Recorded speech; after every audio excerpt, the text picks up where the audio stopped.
بسم اللہ الرحمن الرحیم۔ السلام علیکم عزیز طلباء و طالبات۔ 9th کلاس، جیسا کہ 1 بائی 1 آپ کی بک کے چیپٹرز جو ہیں اپنے آخری مراحل کی طرف ہیں۔ اس کے بعد ہمارا لاسٹ چیپٹر رہ جائے گا۔ ہم لوگوں نے لیسن پڑھا لڑی میں پروئے ہوئے منظر، ایک سفر نامہ ہے، رضا علی عابدی نے تحریر کیا ہے۔ اس لیسن کو ہم نے ڈیٹیل کے ساتھ پڑھ لیا ہے اور اس کے تمام الفاظ معنی بھی جو ہیں وہ کمپلیٹ کر لیے ہیں۔ اب ہم 1 بائی 1 اس کا جو ہے خلاصہ لکھیں گے، پھر مشقی سوالات، تفہیم عبارت اور اقتباس کی تشریح بھی کریں گے۔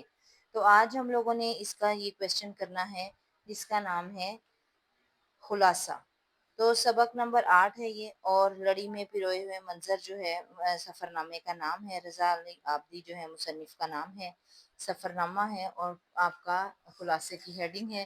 یہ اسی طریقے سے آپ لوگ جو ہے پیپرز میں جو ہے اٹیمپٹ کریں گے، یہ آپ کو پیپر پیٹرن کے مطابق جو ہے کویسچن بتایا گیا ہے۔ صرف یہاں جو ہے آپ نے سوال نمبر ضرور لکھنا ہے، چاہے وہ آپ کا سوال نمبر 5 ہوتا ہے یا 6 ہوتا ہے، تو یہاں آپ نے سوال نمبر 5 لکھ کر اس کے بعد آپ نے یہ ہیڈنگ ڈال دینی ہے۔ آپ کا یہ کویسچن جو ہے خلاصے کا یہ 5 نمبر کا ہوتا ہے آپ کے جو ہے پیپر میں، اور 2 آپ کو خلاصے آئیں گے اسباق کے، اور ان میں سے ایک خلاصہ جو ہے وہ آپ نے لکھنا ہوگا۔ اور خلاصہ کہتے کس کو ہیں؟ خلاصہ کہتے ہیں سبق کو آپ نے مختصر الفاظ میں لکھنا ہے، لیکن کوشش کرنی ہے کہ امپورٹنٹ ترین الفاظ جو ہیں، امپورٹنٹ انفارمیشن جو ہے وہ نہ رہ جائے۔ تو خلاصہ جو ہے یہ آپ کے سبق جو ہے جیسے 4 صفات پر مشتمل ہے آپ کی بک کا یہ سفر نامہ، تو آپ نے کم از کم 2 یا 1.5 صفحوں میں جو ہے اس کو کمپلیٹ کرنا ہے، یعنی مختصر لکھنا ہے۔ لیکن یہ بھی دھیان رکھا جائے گا خلاصے میں کہ کوئی اہم پوائنٹ نہ چھوٹ جائے۔ تو اب ہم لڑی میں پروئے ہوئے منظر، رضا علی عابدی نے تحریر کیا ہے، اس کے سفر نامے کا خلاصہ جو ہے ہم پڑھنا شروع کرنے لگے ہیں، آپ اس کو نوٹ ڈاؤن کر لیں۔ جرنیلی سڑک رضا علی عابدی کا تحریر کردہ سفر نامہ ہے۔ جرنیلی سڑک کا دوسرا نام جی ٹی روڈ ہے۔ یہ سڑک سنار گاؤں سے لے کر کابل تک تقریباً 3600 کلومیٹر لمبی ہے اور اسے شیر شاہ سوری نے اپنے دور اقتدار میں تعمیر کرایا تھا۔ مصنف اس سڑک کے کنارے کنارے تمام معیشت، تاریخ اور مناظر کو لڑی میں پروئے ہوئے چلتے ہیں۔ مصنف لکھتے ہیں کہ پشاور سے بالا حصار کے نیچے ایک پتھر پر شاہراہ پاکستان لکھا تھا۔ سڑک اور وزیر آنی جانی چیزیں ہیں۔ وادی پشاور ہمیشہ سے سرسبز نظر آتی ہے۔ بہت سی بستیاں گزرنے کے بعد اچانک دریائے کابل آ گیا۔ نوشہرہ شہر شاید اکبر آباد نے آباد کیا تھا۔ اس کے دائیں کنارے نوشہرہ خورد اور بائیں کنارے نوشہرہ کلاں 2 گاؤں تھے۔ یہاں ایک سرائے اور قلعہ تھا جہاں جہانگیر ٹھہرا تھا۔ یہاں ہی ایک چھوٹا سا گاؤں لاہور تھا جہاں سنسکرت کا بڑا عالم پانینی پیدا ہوا۔ اس سے آگے ہند گاؤں تھا جو کبھی گندھارا کا پایۂ تخت تھا۔ یہاں آ کر سکندر نے دریائے سندھ پار کیا اور یہیں سے چنگیز خان دریا کا پاٹ دیکھ کر واپس چلا گیا۔ یہیں محمود غزنوی نے راجہ جے پال کو شکست دی۔ مورخ انہیں ہندوستان کا دروازہ کہتے ہیں۔ پھر دریائے سندھ کے کنارے خیر آباد آ گیا اور دوسرے کنارے قلعہ اٹک تھا۔ پھر لوہے کے پل سے گزرتے ہوئے اٹک آیا۔ اکبر بادشاہ نے اٹک واہ اور خیر آباد کا نام رکھا تھا۔ اکبر نے شیر شاہ سے بہت کچھ سیکھا۔ شیر شاہ نے بہار اور پنجاب کے کنارے 2 قلعے روہتاس بنائے۔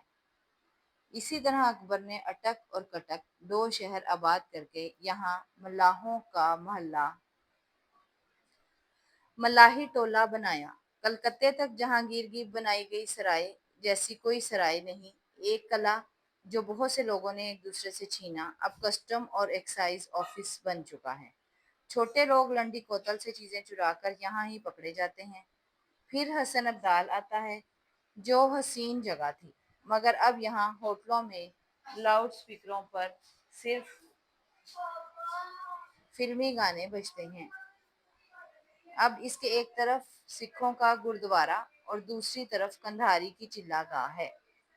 یہاں ہی اکبر کی بیٹی لالہ رخ کی قبر ہے جسے تھامس مور نے اپنی نظم میں زندہ کر دیا۔ حسن ابدال کے قریب مغل باغ کے آثار اور وہ چٹان بھی ہے جس پر بابا گرو نانک کے پنجے کے نشان ہیں۔ کچھ کا خیال ہے کہ یہ نشان حسن ابدال والوں نے خود تراشا ہے۔ حسن ابدال سے آگے چھاؤنی اور بولی ہے جہاں مویشی کبھی پانی پیا کرتے تھے۔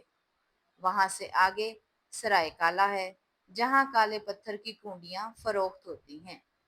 جہانگیر نے بھی یہاں کی سرائی میں پڑاؤ ڈالا تھا، اسی لیے اس جگہ کا نام کالا پانی رکھا گیا۔ مردم شماری کے ریکارڈ سے پتہ چلتا ہے کہ کئی شہروں، قصبوں اور دیہات کے ناموں کے ساتھ سرائے اس لیے لگا کہ شیر شاہ اور مغلوں نے بہت سی سرائے بنائی تھیں۔ مردم شماری کے ریکارڈ سے پتہ چلتا ہے کہ کئی شہروں، قصبوں اور دیہات کے ناموں کے ساتھ سرائے اس لیے لگا کہ شیر شاہ اور مغلوں نے بہت سی سرائے بنائی تھیں۔ سرائے کالا کے بعد ٹیکسلا کے کھنڈر ہیں۔ آگے مارگلہ کی پہاڑی ہے، یہاں مارگلہ کا کٹاؤ ہے جہاں بہت سے لشکر گزرے ہوں گے۔ یہ کٹاؤ آج بھی موجود ہے۔ جب انگریزوں نے گرینڈ ٹرنک روڈ بنائی تو اس کٹاؤ میں درہ بنا دیا۔ اس درے کی پہاڑی کی چوٹی سے نکلسن کی لاٹ میلوں دور نظر آتی ہے۔ جب مری روڈ پر کمپنی باغ کے سامنے گلی میں پہنچے تو وہ گلی مکمل بدل چکی تھی۔ یہ گلیاں بچوں سے آباد تھیں۔ میں نے دعا کی یہ گلیاں اور کھیلتے بچے ہمیشہ آباد رہیں۔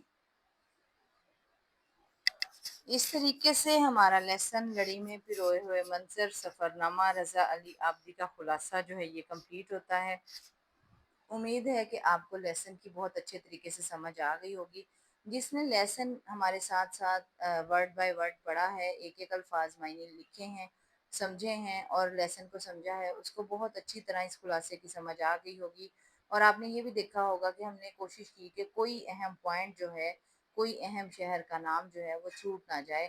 تو اور ادھر ادھر کی بہت ساری باتیں بیچ میں لکھی ہوئی ہیں جس کو ہم نے اگنور کیا، لیکن اہم پوائنٹس جو ہیں ان کو اندر لکھا گیا۔ تو خلاصہ جو ہے یہ مختصر لکھتے ہیں، کبھی بھی خلاصے کو جو ہے اصل سبق سے لمبا نہیں لکھا جاتا، ہمیشہ مختصر ہی لکھا جاتا ہے۔ امید ہے کہ آج آپ کو خلاصے کی سمجھ آ گئی ہوگی۔